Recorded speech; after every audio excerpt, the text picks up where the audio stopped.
everybody, welcome back to Bite Time. Harry McCullough here.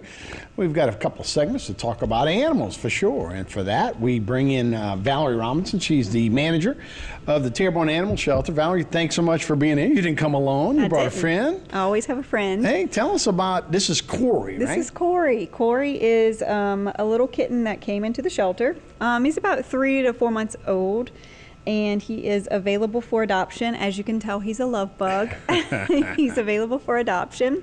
Their adoption fee for cats are $25, and that covers all of his medical services, including the spay or neuter, vaccinations, microchipping, all of those good things. So that's for adoption fee of $25. Hard to find love for $25 nowadays, huh? Right. Boy, no doubt about it. We had a cat, look, a little orange. We called it orange. I don't know if he's considered orange or tan or whatever he's called, but beautiful little cat. We loved him, but yeah, he's no longer with us. We were talking, that's one of the areas around our, some of our areas, if they're outdoor cats, you got to watch out. Sometimes there's predators at night that can go after these guys. But, definitely. There's always homes for them, I'm sure, so that's good, but you got to take the right precautions when you have these. Yeah, and that's what I think we came to talk today about, kitty cats and how we can help those outdoor community cats. Right now we have a really big initiative. It's a multi-parish initiative called Operation Whiskers. So if you follow our Facebook page, you probably have seen us talk about it. It's an initiative to help our community cats by having them spay or neutered, vaccinated, ear-tipped, and returned back to their community caregivers.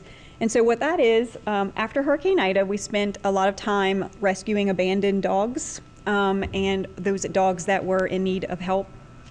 And we didn't really have a lot of resources and time to be able to help the cats other than kind of feeding in place and providing supplies to the community.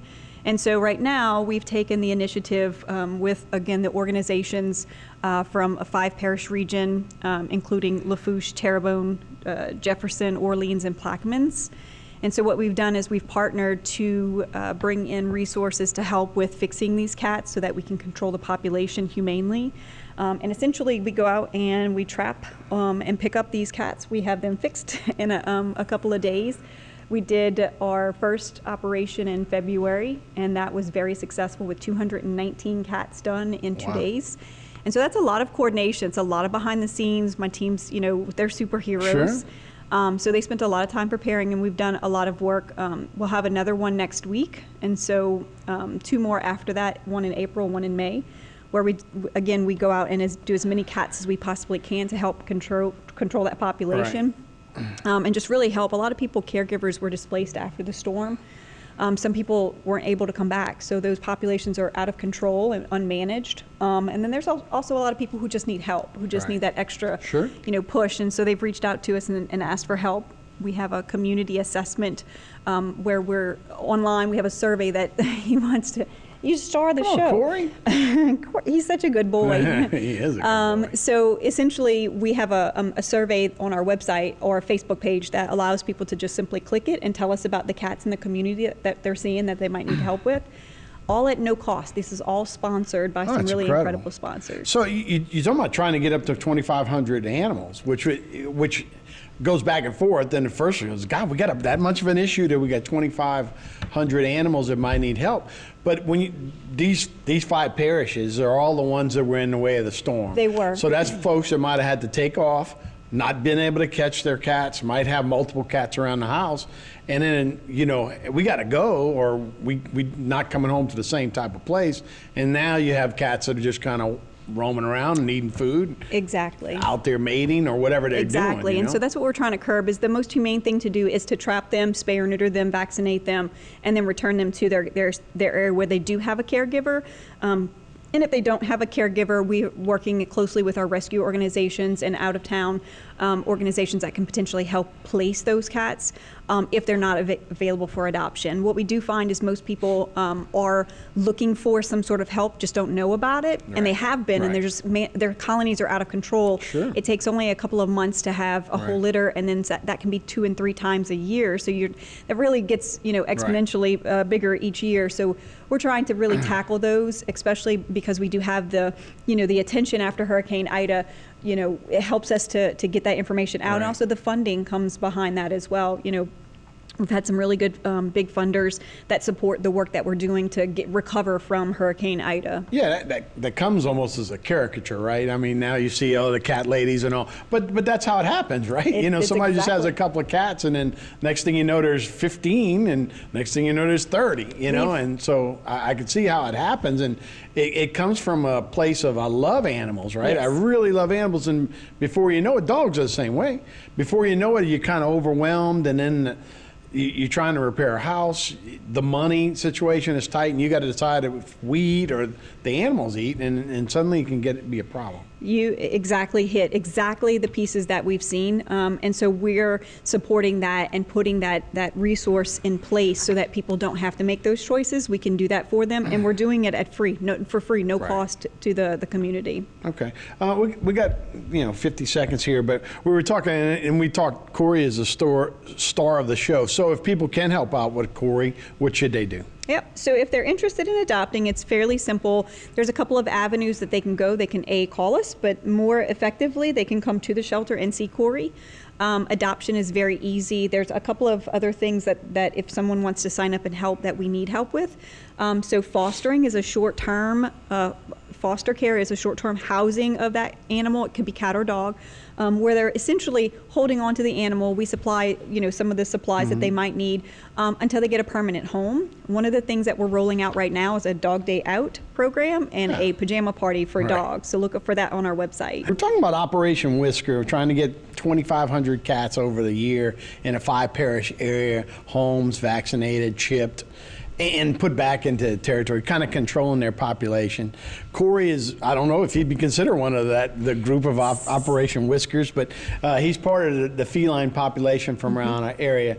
So that's something we're trying to do, is kind of help that population and get back and manage the size of the herd. There's some other stuff going on too, besides Corey and all his buddies. The vaccine clinics are a big part of what you guys are doing, right? Exactly. So another initiative that we are partnering with Petco Love and the Friends of, which is a nonprofit support group here locally that supports the shelter, is to vaccinate and microchip the pets in our community that might need some help. Again, after Hurricane Ida, people are struggling in all types of different ways. And so what we're doing is providing that resource for people who may need help. We've done 2 clinics so far, and that was very successful. I think we helped 271 animals so far. We have another clinic this Thursday that's already filled, and then we'll be posting for another one at the end of March for, again, free vaccines and microchipping.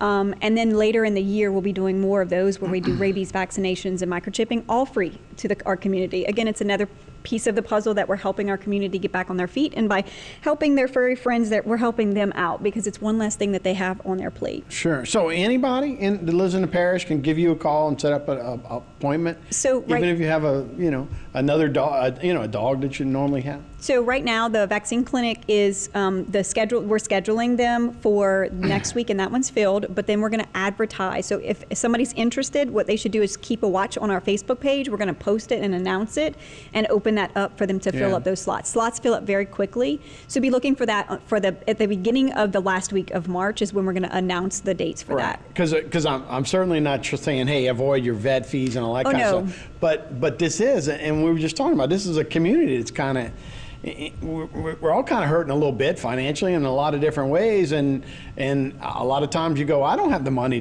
to go to the vet right now. I'm just going to blow this year off. So heartworms or whatever vaccinations it may take, then you just miss it that year, and the animals could be in a little trouble. Yeah, and that's what we're trying to avoid. We're not going to hit every person or every pet, but we're trying to, to get to those people who are really, struggling. So if you are struggling and you need some help, definitely contact the shelter. But again, these vaccine clinics are aimed at, especially at helping with microchipping, because when pets do get loose, if they have a microchip, they help us to get them home very quickly. Right. So that's one of the big pieces of, the push with getting those pets microchipped, that they'll be permanently identified. And so if they get loose, we can get them back home. Vet visits are very, very, very important, and I can't stress that enough. So this does not take the place of an annual, visit at your vet. It just simply does the vaccinations for, that they might need at that moment, Right. but it doesn't, include everything that they're going to need for them. So a microchip, and I guess most of the time when you guys get called, say, hey, there's a dog wandering around our neighborhood, you guys come pick him up. He probably belongs to somebody, but if he doesn't have a microchip, you wouldn't know that. Exactly. And so microchipping is a permanent means of identification. It's the little bit size of a rice grain that goes underneath their shoulder blades, between their shoulder blades and underneath their skin. And so Corey has one, you'd never know, but when we wand him with the microchip scanner, a number will pop up and it will say who he's registered to, and we can simply get him right back home. Every animal that comes through our shelter, when we do pick them up, we scan them for a microchip in hopes that we can reunite the owner first. Instead of rehoming them with a new home, we want to get them back home where they were. What's our population out there? Do we have an issue right now? Yes, we always have an overpopulation. Until we start spaying and neutering everything across the board, we're going to see that. And so when I'm talking about the stray cats, that's one huge piece of it. We've seen a decrease since we started our spay neuter program, and that's a really great thing. But we do have a cat population especially that's out of control, and we want to curb that with Operation Whiskers. So the more spay or neuter, the better, and the youngest that you can get them in, the better too, because cats can go into heat as early as 4 months of age. So that means that more babies come very quickly. Right. It's a cruel world out there for those kitty cats out there sometimes too. That's a whole different thing if you ever, and I'm going way off, but have you ever seen the little ones that have the cameras on them, what they do at night? Those little guys can be aggressive. Getting into trouble. Yeah. So, but no, real good. And so after something like Ida, is there more of an issue? And I think you've already said that. It seems like more of an issue for the felines than the canines. More of an issue, that's an understatement. I don't think that we can talk more about that, because when we saw after Hurricane Ida, our team was boots on the ground, and we saw and serviced hundreds of animals that were displaced or abandoned. Some animals were just running loose because the fences were down, and that's still a problem today. You can still drive around and see fences down everywhere. And so yes, it's a huge challenge. My team has taken the initiative to help with supportive measures by handing out supplies to people that will help them. And so trying to get back into whatever normal looks like for us. But definitely Ida has created so many more issues for us that we're just really trying to be resources for the community to help them. Right, for sure. So let's talk about all your resources can be found online, and y'all basically deal through Facebook a lot? We have a lot on our Facebook page. It just helps to get the word out quickly. We have over 20,000 followers, so it tends to get that information out a lot quicker than our website. Our website is filled with great information, especially about our foster program, how people can help. So if you're in Operation Whiskers and you heard all of what I've said and you're excited and you want to help, it's going to have some information about how to sign up on our Facebook posts. And you can always call the shelter. It's 873-6709, or our email is animalshelter@tpcg.org. Can you drop in? Are you guys accepting people now? I mean, with all COVID and all that stuff. Yes, we are, and we have volunteer sign-up spots and whatnot. But if you're interested in helping in some sort of way, contact us. Email's the best, so that animalshelter@tpcg.org is the easiest way to get to us, just because phones are always busy. But if you want to help, sign up.